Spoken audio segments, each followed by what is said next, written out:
পুরনো বা অ্যান্টিক জিনিসের ওপর আমাদের অনেকেরই প্রবল আগ্রহ থাকে।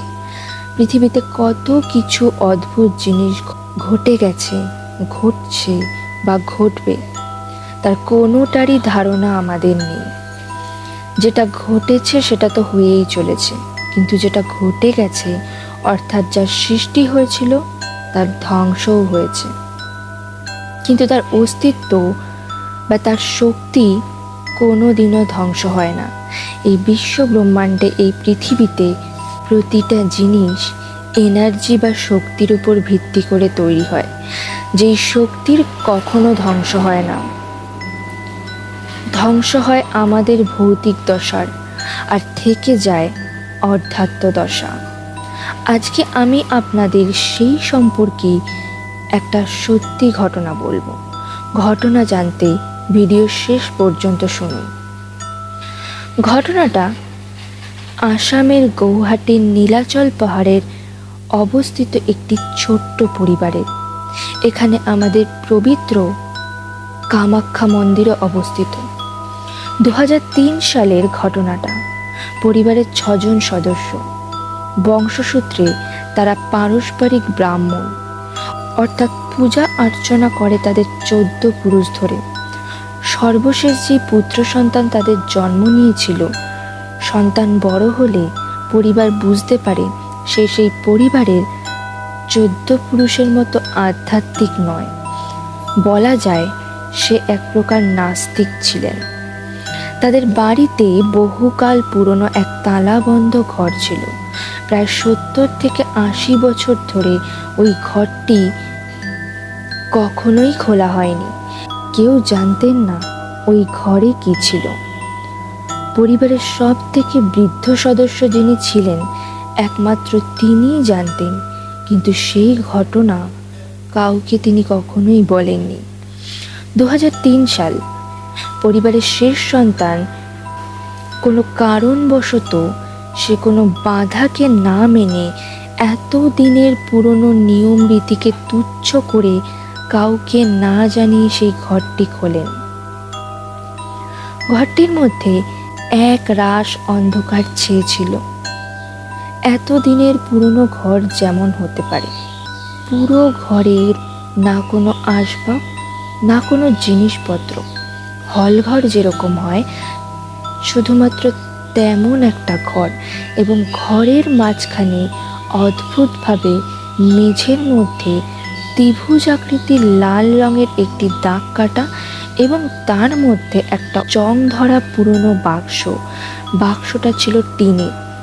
বাক্সতে জং ধরে যাওয়ার কারণে বাক্স খুলতে বিশেষ কোনো অসুবিধে তার হয়নি। ভেতর থেকে একটা প্রাচীন মোটা বাঁধানো বই বার হয়।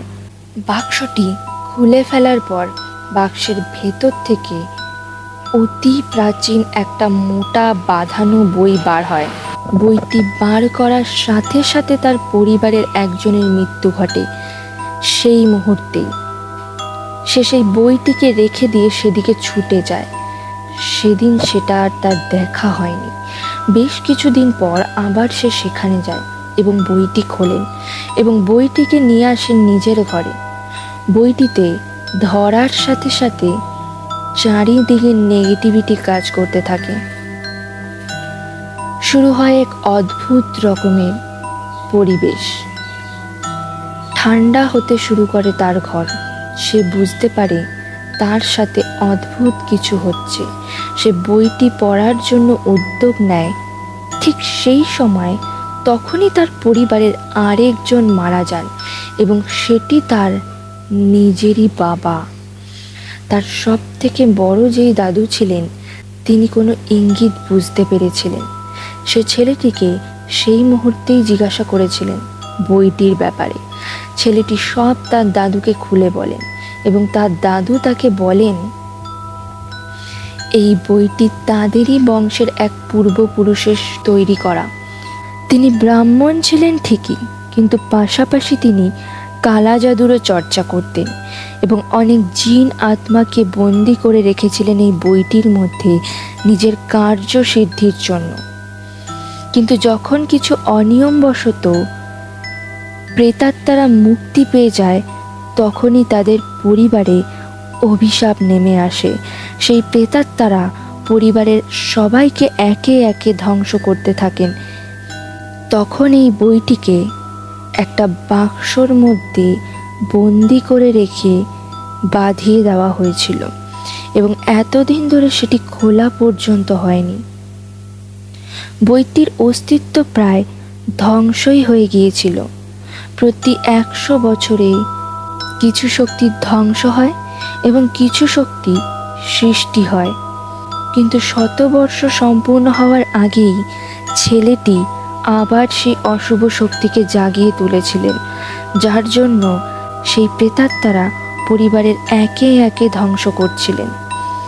তার দাদু আবার সেই বইটিকে বাঁধিয়ে দেওয়ার জন্য যজ্ঞ শুরু করেছিলেন। সেদিন প্রেতাত্মাদের থেকে পরিবার তো মুক্ত হয়েছিল ঠিকই, কিন্তু তার দাদু আর বেঁচে ছিলেন না। এই ছিল আজকের ঘটনাটা কেমন লাগলো প্লিজ কমেন্ট করে জানাবেন। যদি ভালো লেগে থাকে তাহলে please like, comment and please subscribe করে দেবেন। আর আপনারা কী ধরনের ঘটনা পছন্দ করেন প্লিজ কমেন্ট করে জানাবেন। আমি সেই ধরনের গল্প আপনাদের দেওয়ার যথাযথ চেষ্টা করব। দেখা হচ্ছে পরবর্তী ঘটনায়। ততক্ষণ সুস্থ থাকুন, ভালো থাকুন। মধ্যরাতের তরফ থেকে আপনাদের অনেক অনেক ভালোবাসা ও শুভেচ্ছা রইল।